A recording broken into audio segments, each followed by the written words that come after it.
Hallo liebe Lego-Fans und herzlich willkommen zum Review zum Set 75324 der Dark Trooper Attack oder für uns das Dark Trooper Battle Pack.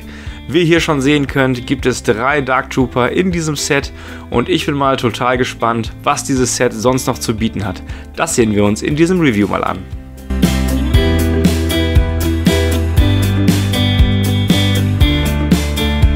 Ich bin total glücklich, dass dieses Set jetzt auf den Markt kommt, weil mir ist Moff Gideons Light Cruiser ein bisschen zu teuer, um hier eine Armee aufzubauen. Und ihr könnt schon sehen, es gibt in diesem Tunnel oder in diesem Korridor noch die ein oder andere Funktion. Und wir schauen uns das Set mal etwas genauer an. Ich muss sagen, ich bin jetzt schon ziemlich gespannt und natürlich begeistert, auch wenn das Set natürlich 30 € kosten soll. Beginnen wir mal mit der Aufbauanleitung und ihr könnt schon sehen, hier sind einiges an Stickern drin verbaut. Und hier ist auch schon der Stickerbogen. Es gibt 9 Felder, aber insgesamt sind es 15 Sticker, die ihr verkleben könnt. Ich werde es nicht tun, weil die Sticker sind ehrlich gesagt so cool, dass ich die auch gerne für andere Dinge verwenden werde. Und ja, gerade diese Neonröhren hier oder diese Computerpaneele, die kann man immer sehr gut benutzen. Und ja, ich denke, da macht ihr auf jeden Fall nichts verkehrt, wenn ihr euch den zur Seite legt und den nicht sofort verklebt. Allerdings machen natürlich in diesem Set diese Sticker auch viel an Optik und holen natürlich da aus dem Set noch einiges raus. Ihr könnt hier sehen, da gibt es diesen Balken, also ihr könnt das auch noch online bauen. Da könnt ihr den Baufortschritt auch immer sehen, wo ihr gerade ungefähr steht und wie lange ihr ungefähr noch braucht. Das spiegelt sich hier in der Aufbauanleitung auch nochmal wieder. Hier begleitet uns Luke Skywalker durch die einzelnen Bauabschnitte und ja, hinten auf der 61. Seite seid ihr dann auch soweit fertig. Das kann man sehen, da seid ihr fertig mit den Sternen und ja, demnach ist das Set dann gebaut. Ganz am Ende findet ihr dann noch die Teileliste. Ihr könnt hier sehen, es sind viele Basissteine drin, viele sehr brauchbare Teile, wie zum Beispiel diese Slopes hier und die Paneele.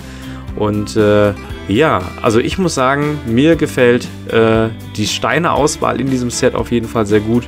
Weil wenn man sich die wirklich nur für die Dark Trooper kaufen möchte, dann hat man echt noch coole Steine dabei, die man wirklich für alle anderen Sachen auch benutzen kann. Jetzt aber zum Aufbau. Ich sag mal, bis gleich.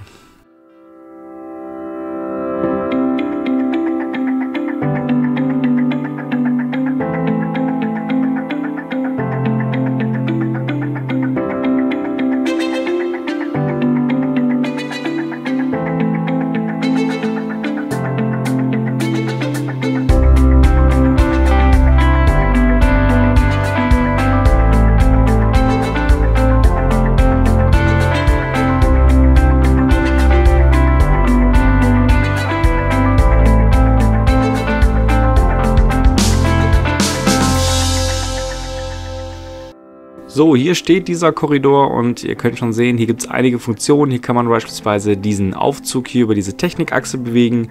Dann gibt es hier diesen Slider, wo ihr eine Minifigur drauf platzieren könnt und diesen Drehteller.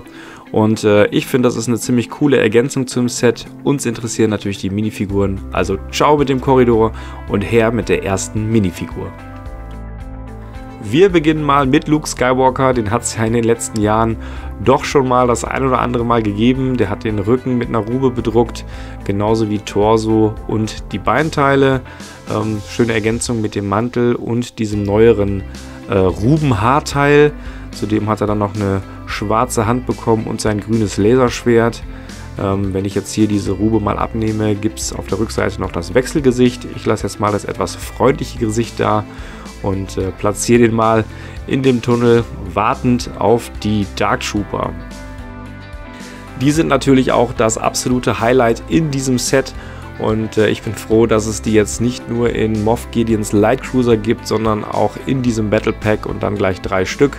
Die Figur ist vorher, bevor dieses Set jetzt auf dem Markt erschienen ist, bei Bricklink schon bei über 30 € gewesen. Die wird natürlich jetzt im Wert ein bisschen mehr fallen und ja, die hat einen ziemlich coolen Gesichtsprint mit diesem roten Visier und gerade der Helm und die Schulterpolster sind natürlich sehr coole Molds für diese Figur. Ja, ich hätte mir natürlich gewünscht, dass die Beine vielleicht ein bisschen mehr droidenmäßig gewesen wären. So sieht die schon sehr menschlich aus, die Figur. Aber man kann nicht alles haben und das ist natürlich ja, das, was das Set ausmacht, die Figuren. 3 Stück gibt es davon. Demnach wärt ihr mit 4-5 Sets natürlich ganz gut aufgestellt, um da eine Armee zu bauen. Und man weiß natürlich nicht, ob die jetzt in der folgenden Staffel von The Mandalorian nochmal drin vorkommen. Allerdings die Action zwischen Luke Skywalker und den Dark Troopern in der Ende der zweiten Staffel war natürlich auch echt cool. Und ja, ob das Set 30 € wert ist, ich würde sagen ja.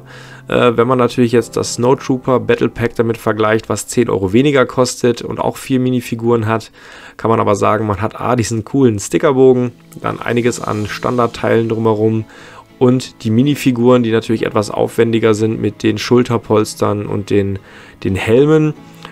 Ich würde sagen, das Set ist die 30 € wert, ja. Es wird aber wahrscheinlich zu Ostern wieder das eine oder andere Rabattangebot geben, wo ihr dann auch dieses Set vielleicht für 22, 23 € bekommen könnt. Ich weiß, dass JB Spielwaren immer 15% auf seine Sets gibt. Und ob das jetzt in dem Fall ist, weiß ich natürlich nicht. Allerdings habt ihr da immer ganz gute Rabatte, wo ihr auch die Sets etwas günstiger als UVP bekommen könnt, egal online oder in Oberhausen im Laden. Und ich hoffe natürlich, ich habe eure Entscheidung so ein bisschen erleichtert, ob ihr dieses Set kaufen solltet. Ich würde sagen ja, also mein Fazit ist definitiv positiv, nicht nur für die Minifiguren, sondern auch das Ganze drumherum. Und wenn euch dieses Review gefallen hat, dann lasst mir doch mal einen Daumen da oder schreibt es in die Kommentare, was ihr im Prinzip daran zu bemängeln habt oder was ihr besonders gut findet. Von daher viel Spaß beim Bauen und mögen die Steine mit euch sein.